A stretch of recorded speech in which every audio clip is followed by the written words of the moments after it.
everyone, welcome back. So today I wanted to do a video reflecting on the bag purchases that I made in 2021.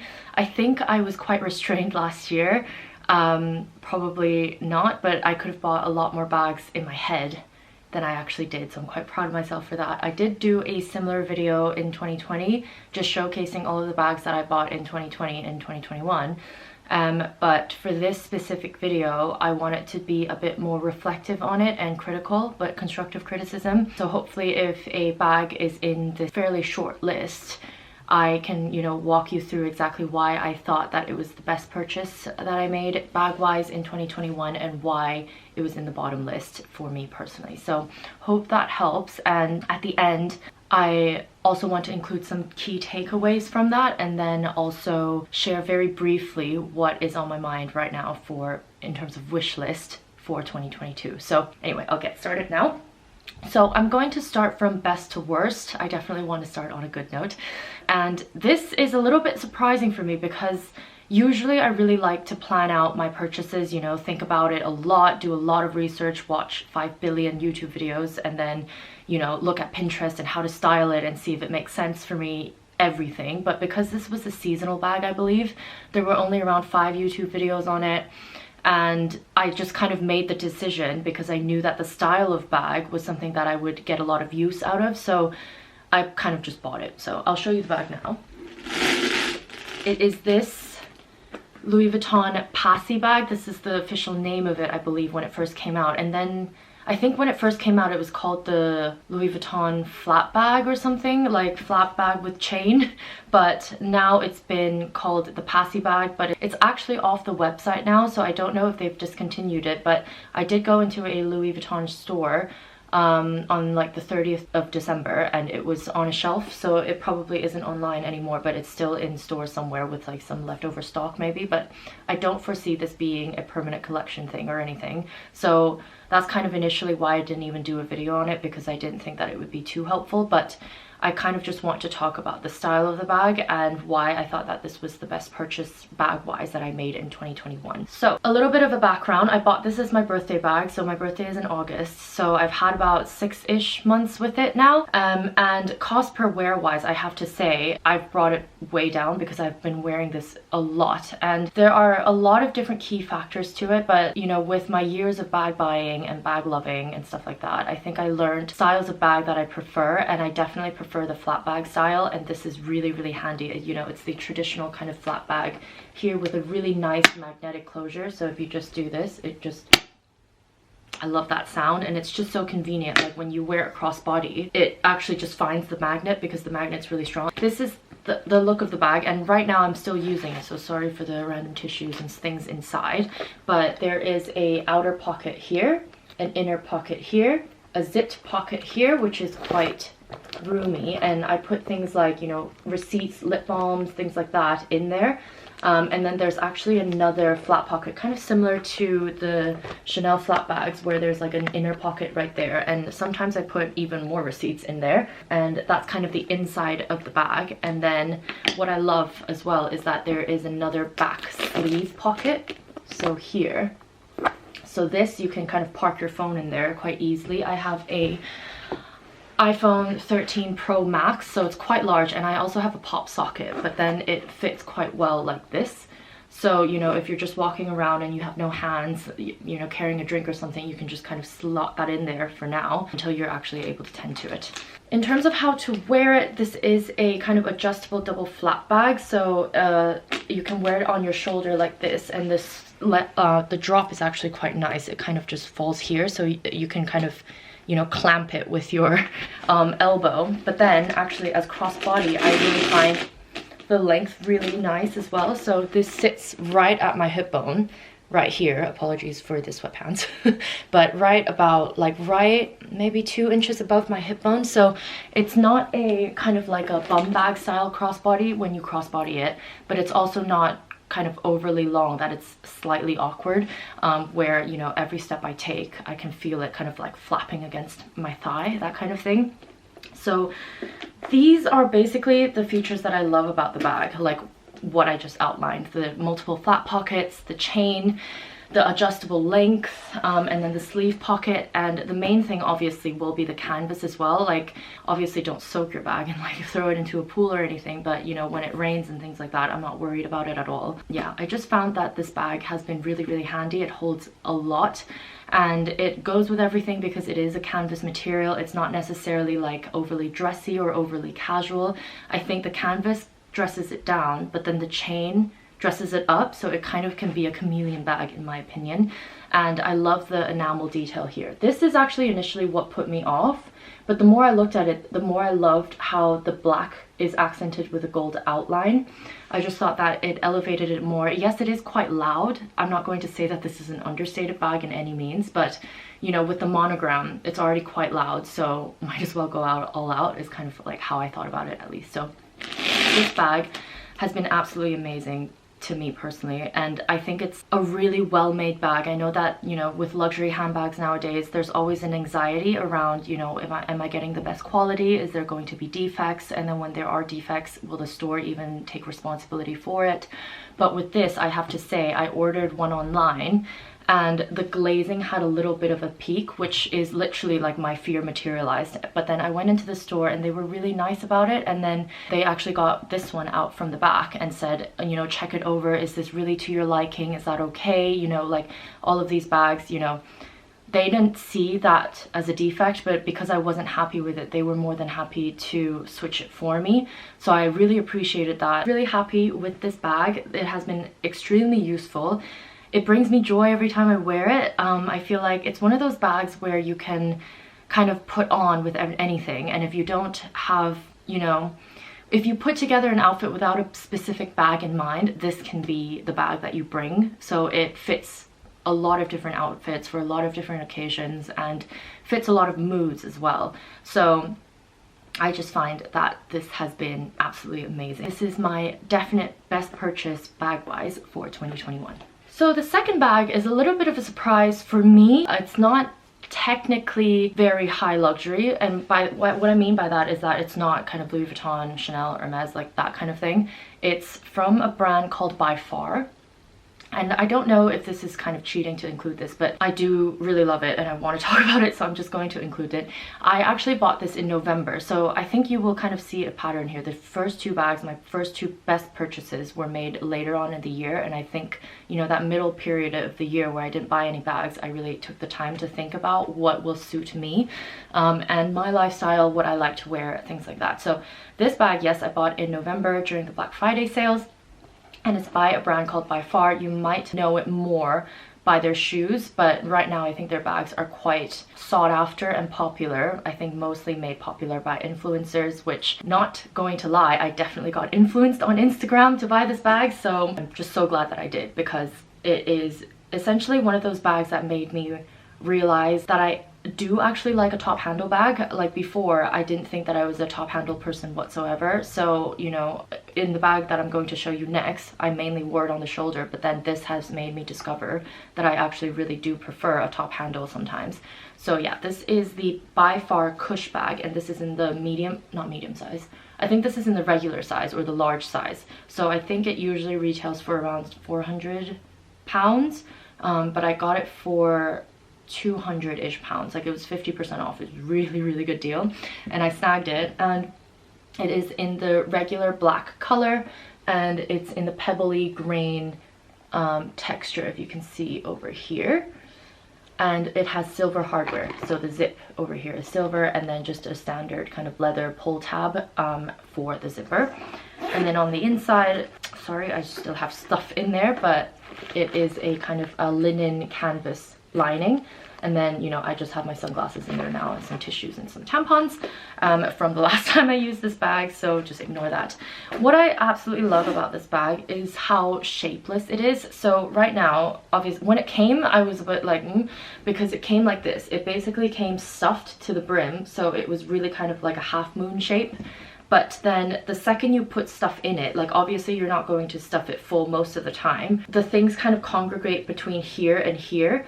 so that it makes the slouch like this. And I absolutely love this shape. I think it's really, really carefree and another chameleon bag. I think it can fit so many different occasions because of the way that it slouches. You can also put it across the shoulder if you so wish. I have only done this a few times. I think because I got it in November with all the big coats, it's kind of difficult to do that, but I think I can see myself doing this in the summertime, especially if I need to be hands-free, for example. But I really, really loved putting it on my shoulder, like on my elbow, crook of my elbow here, and also just hand holding it because the kind of like top, there's no tube or anything focusing on the center of it, so it's really malleable and squishy when you hold it, and I really appreciate that. And it makes it so comfortable to just hold. It's really easy and kind of like not tacky, but like, you know, it's a bit like, because of the grain leather, it's not very smooth like the Damier Ben handles. If you're familiar with that, it's kind of slippery and it slides everywhere. This, once you hold it, it kind of grips quite well, so I really love that. And I do think that for the price point, especially if you get it on sale, and I do think that you can get it on sale quite easily. I just had a look, and on myteresa.com there is a kind of like a snake skin pattern looking exact bag for £148, so it's 60% off. But it's obviously not in the classic black, but you know, if you're looking to have some fun with your wardrobe but still have a very functional bag that can do a lot of things, hold a lot as well. This holds a water bottle and an umbrella because of the length of it. This is definitely highly, highly recommended on my list, I would say, and definitely number 2 in terms of best purchases of 2021. So this third bag, don't get me wrong, I still absolutely love. It's my Givenchy Antigona bag that I bought in February, I believe, of 2021. This was one of the bags, and if you watch my video you would know, so I'm not going to drone too much on about it. The very, very first bag that I ever wanted, like this was basically what started it all. But then I went on to buy the Louis Vuitton Speedy, which I still don't well, I do kind of regret, but I've kind of found a different purpose for the Speedy 35. I think I had a 5 luxury regrets video where I said that the 35 was too big, but now I actually have found a use for it as my travel bag, so I don't really regret that anymore, and I'm just happy that I found some sort of role for it to play in my bag collection. Sorry, that was a tangent. Anyway, back to the Givenchy Antigona. This was the bag that started it for me, and in 2021 when lockdown wasn't easing and I was just getting a bit like depressed, this brought me so much joy just looking at it, even though I couldn't really use it because we couldn't go out anywhere still. And then, to be honest with you, the reason why this is number 3 is because I got a bit scared to use it for some reason. I don't know what happened in my head, but like I know that this leather, this kind of shiny box calfskin leather, is a lot more durable and scratch resistant than I thought it would be. But like I think because again of the emotional element that kind of like always is the main driver of my bag purchases, I was too scared to use this because I just didn't want to damage it. I didn't want it to look different than I had imagined it in my head for the past 6 years. So I just like didn't want to use it. And then summer came, and to be honest with you, it was a little bit bulky for summertime. I think it definitely can still be used during the summertime, but the way that my style went around summertime, it was a lot more flowy and casual that I didn't really think that it was necessary to pair it with this bag. And you know, I do have a lot of other bags as well that I was rotating, so usability wise it's number 3. It is definitely not a bad purchase, I don't think at all. I recently just started using it again around Christmas time. I brought it back to my boyfriend's parents' house and I just really loved it. Like just having it out of the dust bag and just walking past it and looking at it brings me so much joy. So this is definitely one of those bags that will just stay with me forever, and I'm okay with not using it every day as an everyday bag. I think this is one of those bags where I will take out, not occasionally, I think quite often, or more often than I did in 2021. I think one of the goals in my 2022 bag list is to use this bag more and just like spend more time with it. That sounds slightly insane, but you know, I hope you know what I mean. But yeah, this is number 3. This bag, I think I went on a reverse structure, so I first talked about why it was number 3, but now I'm going to talk about the bag itself. So if you know Givenchy and you like Givenchy, then you will know what this is. So this is the Antigona bag. I know that they have different iterations of that now. They have like an Antigona tote and an Antigona, the soft one that slouches on the side, which I do like, but I just feel like kind of loses the integrity of the line, so I definitely prefer this one personally. But the soft one looks really, really good as like a casual go anywhere bag that might actually even be more functional than this one, but I just love this one too much. Mine is in the black shiny leather in the small size with the silver hardware, and it is the newer model, so with the kind of slightly problematic sometimes kind of match it and detach it kind of mechanism like this. I have to say, it has come undone for me once or twice, and I've only used this bag about like 6 times last year, but it's not necessarily something that really bothers me because of my By Far bag, I have found new usage for it on the crook of my arm. I think another reason why I didn't really want to use it too much is that I was afraid that by using it on the shoulder that it was going to misshape these two kind of wings of the bag, but then now that I'm kind of using it as a top handle bag primarily, I have no fears of that. It's essentially just a kind of a bowling bag style and shape, so it's kind of not a trapezoid but kind of a trapezoid shape. No back pocket, obviously, as you can see there, and then a very chunky, very smooth, very satisfying zipper. And then on the inside, surprise surprise, is a mess again, but there is a zip pocket over here, which is actually quite spacious. It wouldn't fit a long full-size wallet, but it will definitely fit a card holder. And then on the other side, so where the plaque side is, there is a kind of a regular flat pocket. So you can see that the authenticity card is here, and then some sort of an elasticated pocket as well. I don't know if you can see that, but it is in there. And that is around big enough to fit a few makeup items, I think, like 2 eyeliners or an eyebrow pencil and a lipstick as well. So maybe that is what they intended that for, and then that's about it. Like, the rest of the bag is essentially a big black hole. So from here to here, it's all just blank space. This wasn't my most like best purchase in terms of usability and cost per wear wise, which is what I'm judging the video on. Emotionally, I think it's still #1 for me, so I hope that makes sense. But hopefully this will top the list this year.